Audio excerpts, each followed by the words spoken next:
السلام علیکم، میں ہوں ڈاکٹر نعمان نیاز۔ آج بات کریں گے گیسٹرو اسوفیجیل ریفلکس ڈیزیز، جرڈ، یعنی کہ معدے میں زیادہ تیزابیت ہو جانا۔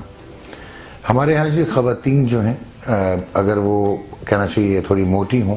یا ان میں چربی زیادہ ہو یا پیٹ اگر نکلا ہو تو اس کی وجہ سے جو ہے وہ ایک ویلو ہوتا ہے لوور اسوفیجیل اسفنکٹر، LOS اس کو کہتے ہیں، جو کہ خوراک کی نالی اور پیٹ کے درمیان ہوتا ہے۔ جب ہم نگلتے ہیں وہ کھل جاتا ہے، جب ہم نگل چکے ہوتے ہیں تو وہ بند ہو جاتا ہے۔ ایسی خواتین جن کا جو ہے پیٹ نکلا ہو اس کی وجہ سے ڈائفرام نیچے جاتا ہے اور یہ ویلو جو ہے پورا بند نہیں ہو پاتا، اور جو معدے کا تیزاب ہے وہ اوپر کی سمت میں جو ہے وہ ٹریول کرتا ہے اور پہنچ جاتا ہے، اور سینے میں چھاتی میں جلن ہونا، معدے میں درد ہونا، یہ علامات ہیں۔ اس کے علاوہ زیادہ مرچیں کھانا اور ترش چیزیں کھانا، اس کی وجہ سے جو معدہ ہے جو ایک مخمل کی طرح کا ہوتا ہے اور اندر جو ہے وہاں پہ ہائیڈروکلورک ایسڈ بھی بن رہا ہوتا ہے خوراک کو ڈائجسٹ کرنے کے لیے،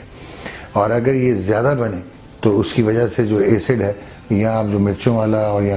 تیزابیت والے پھل یا کھانے کھائیں تو اس وجہ سے بھی یہ ایسڈ زیادہ بنتا ہے اور اوپر کی طرف جب جاتا ہے تو آپ کو جلن محسوس ہوتی ہے۔ اس طرح بہت ساری ادویات ہیں ایسی جو دوائی کے لیے اسٹیرائڈز لیے جاتے ہیں، یا درد کے لیے آپ جو ایک پونسٹن کی گولی بھی لیتے ہیں، یا آپ اور کوئی پین کلر لیں، اس وجہ سے بھی معدہ جو ہے وہ زخمی ہو سکتا ہے۔ زخم سے پہلے بھی ایک سٹیج ہوتی ہے جس کو ایروژن کہتے ہیں، اور بہت درد بندہ معدے میں پسلیوں کے نیچے محسوس کرتا ہے، اور بڑا پیشاب جو ہے وہ کالے رنگ کا بھی ہو سکتا ہے جس کو ہم ملینا کہتے ہیں۔ اس کا مطلب ہے کہ جو ہے بڑے پیشاب میں خون آ رہا ہے۔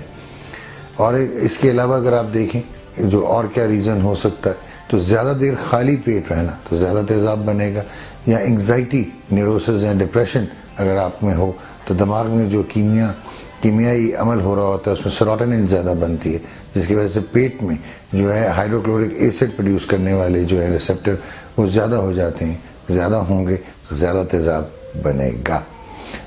اب ہم نے کرنا کیا چاہیے؟ ایک تو ہمیں زیادہ دیر خالی پیٹ نہیں رہنا چاہیے، لال مرچ، ہری مرچ اور تیزابیت والے مشروب و نہار منہ چائے سے اجتناب کرنا چاہیے۔